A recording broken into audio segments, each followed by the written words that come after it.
Welcome to Fred Achando Analysis, ladies and gentlemen. We begin this analysis with a very sad news. We've just received news that the former CS of Education, Mr. George Magoha, is passed on. The information was passed and confirmed by the Nairobi Hospital staff, who said that Magoha was just checked in so that he could go for some checkup, but he succumbed to death due to cardiac arrest. Magoha has been a very key figure in the education sector, championing very many reforms. He was very strict, and the education fraternity, Kenyan education fraternity, has really lost a champion. Last week, he had indicated that he was going back to Musando University to take up his role as a lecturer there, and I think this is going to be very sad, even to the family of Musando University.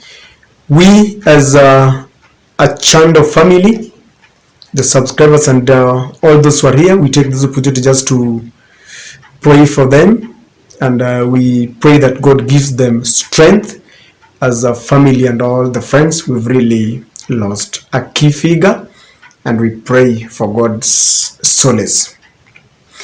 I want us to go to the analysis of today, and I'm looking at the IEBC tribunal that is looking at the conduct of the 4 dissenting commissioners into the last concluded elections. The other 3 have resigned. That is the Vice Chair, Juliana Cherera, Francis Wanderi, and Justice Nyang'aya. So the one who decided to face the panel is only one, Irene Masit. So today it was the turn of the outgoing IEBC chairman, sorry, Wafula Chebukati, to appear before the tribunal just to give his views and what he thinks is the role, or was the role, of Irene Masit.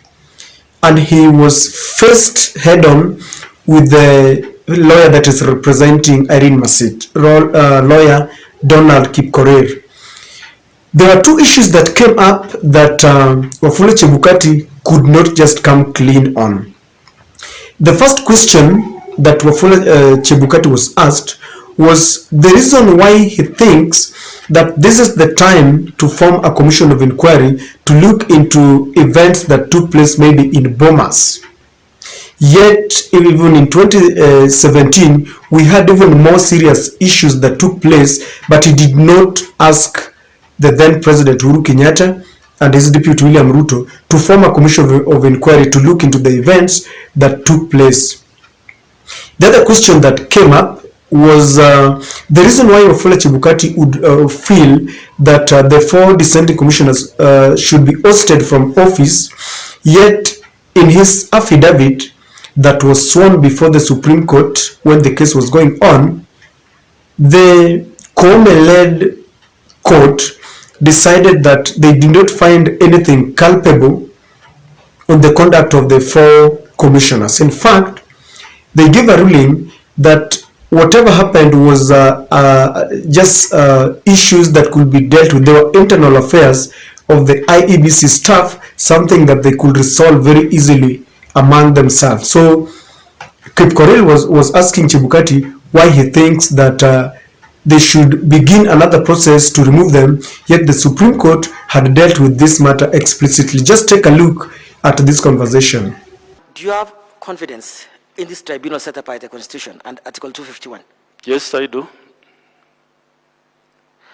So last week when you were presenting your final post-election evaluation report, I mean, I watched you in the media, again, I heard you in the media, you were calling for establishment of commission of inquiry.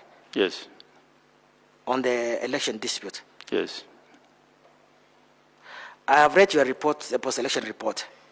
Nowhere in the report have you made any allegation, have you made any adverse findings on the process, even in your forwarding letter, in the covering letter in the report. So I just want to understand, in what context did you now go outside the report and outside your own covering letter in the report to call for establishment of a commission of inquiry? Is it that you didn't trust, or you didn't like the Supreme Court judgment, or you don't have faith in this tribunal? I just want to understand the context, because you know this process is ongoing. You knew the Supreme Court decision. So what was it that made you ask for commission of inquiry? We ran a transparent election, I believe, free, fair, transparent election. And if you notice from the last 3 elections we have had, 2013, 2017, under the new constitution, we've been improving gradually. In the last election, everything went well except the incidents at Bomas and also in some areas like Narok and other counties where there was some violence. And where I sit, as I leave the commission, I believe that we should never have a repeat of those incidents. We must get to the root of it to ensure that that doesn't. That's the only problem we have as a country, that those incidents happen. And I believe a commission of inquiry would perhaps be the best way. And not just me, the commission actually wrote to the president to look into how that can be set up. But yes. you know, Chairman, what I'm saying as we conclude this thing is, we had our worst election violence in 2007. Our elections were nullified in 2017.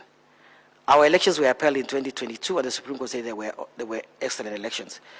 So I want to understand the context and your motivation in asking for a commission of inquiry in 2022, which Supreme Court found was near perfect, and not calling for 2017 inquiry, 2007, or is your memory limited, or, I mean, historical memory is limited?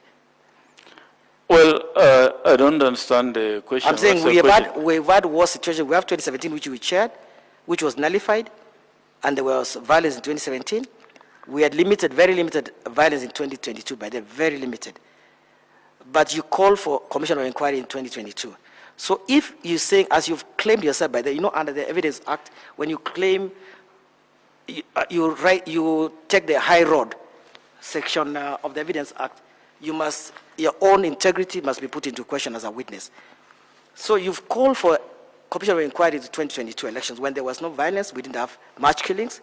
We had killings in 2007, and we had elections nullified in 2017. You were the chairman in 2017. If you are riding the high moral, I mean, you're working on the high moral ground basically, and asking for elections commission of inquiry for 2022, should have had the same courage to ask from 2017 until now. Why didn't you ask from 2017 until 2022? There was no violence in 2017. What we are talking about here is violence. We are talking about individuals attempting to subvert the will of the people. None of these issues were there earlier. And this can only be unearthed in under your watch, a situation like this one. People were actually killed in your commission. 2019, there were threats, even on you.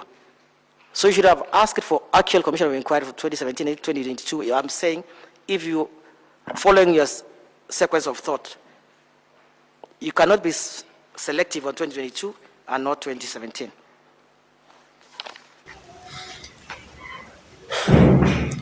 Three things came to mind, ladies and gentlemen, if you listen to the conversation. One of them is very sad to me, that in 2017, Wafula Chebukati feels that there is nothing that warrants any inquiry that happened in 2017.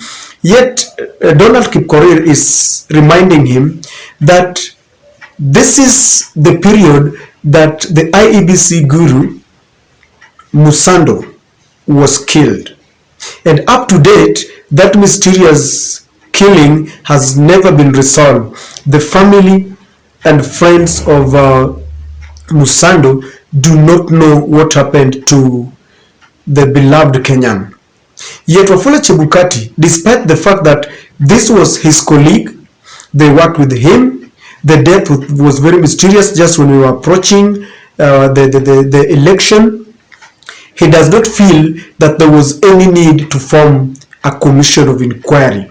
And to me, this is very sad, and Wafula should be ashamed if those were that is his thought. But to him, what should be investigated are the allegations of quotes in quotes, some people who came to Bomas to try and subvert the will of the people. And the will of the people here, he means that the security advisory board, led by the then chief of staff, Joseph Kinyua, went there and were trying to coerce him to declare Raila Odinga as the president. So to him, he feels that despite the fact that in 2017 it was reported that he was also threatened, despite the fact that Musando died, he feels it doesn't warrant any inquiry. The second thing that I noticed, Wafula Chebukati and William Ruto had crafted a plan to ensure that whatever happened will not happen in 2027. Because when the four commissioners dissented and distanced themselves from the results that were announced by Wafula Chebukati, that has come to haunt them to date, because it is denting the legitimacy of William Ruto's presidency. Even up to date, if you look at the body language of this government, they are suffering that legitimacy issue. Yesterday, Raila Odinga declared in Kamkunji that they do not recognize the presidency of Uhuru Kenyatta, neither do they recognize the government and the entire staff that is working for the government, including cabinet secretaries and all that. So this is something that it seems they learned their lessons and they do not want it to happen in 2027. They want a commission that will be dancing to the same tune, reading from the same page, so that they don't have someone saying, oh, we oppose the results. And this commission needs, if you ask me, an overhaul, because just recently again there is a whistleblower, someone who says that he worked very closely with the commission and he understands that there were a lot of mischief that took place. So the issue of 2027 is something that is very serious, and William Ruto is looking at it with all his eyes. He has set his eyes on the biggest prize. If Raila Odinga is really serious that he wants to contest, or they want to sponsor a candidate, a presidential candidate, as Azimio or as ODM or as any other coalition that they will form, then they must ensure that they are part and parcel of the process that will replace the commissioners, the outgoing commissioners. Already you can see what is going on in Parliament. It seems that the president would want to own this process and ensure that the people who listen to him will be put in place. Raila Odinga said that if we do not clean the IEBC, there is no need of going for elections in 2027. And in fact, he called on President Ruto not to unilaterally try and pick the commission or the 7-member group that is going to interview those who are supposed to fill the positions of the commissioners.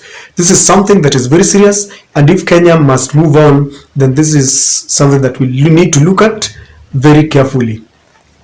Cleansing of Wafula Chebukati is still at play here, because why would Wafula Chebukati think that just because some people came to threaten him in 2022, we should investigate that, but we don't investigate the threats that he received in 2017 and the deaths that happened in 2017. In fact, even in 2022, we have a commission, one of the IEBC staff who was manning elections in Embakasi East. He disappeared and later found dead. But Wafula does not feel that we should investigate that.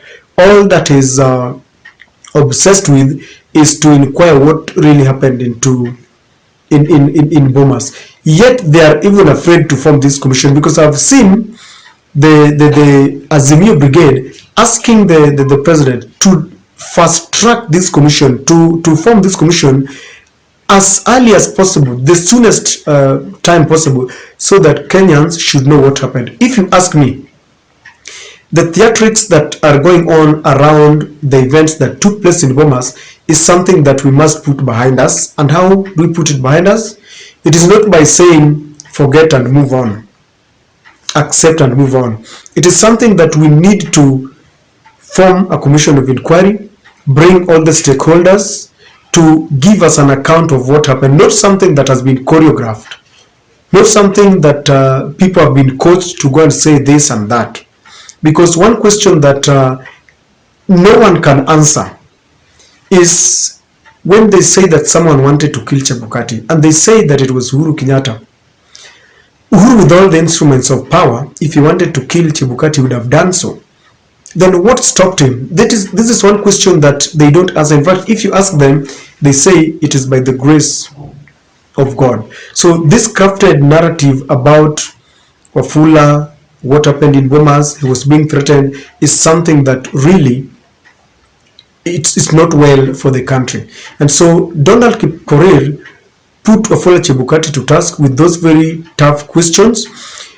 If the Supreme Court looked into the affidavit that Wafula Chebukati had sworn, and if they found nothing wrong with the 4 dissenting commissioners, why would Wafula Chebukati or any other person come up now and they want to remove the commissioners? This is something that we really need to look at, because if the Supreme Court declared Ruto as the president, and the Kenya Kwanza believe that that pronouncement must stand, that verdict must stand, then they must look at it holistically.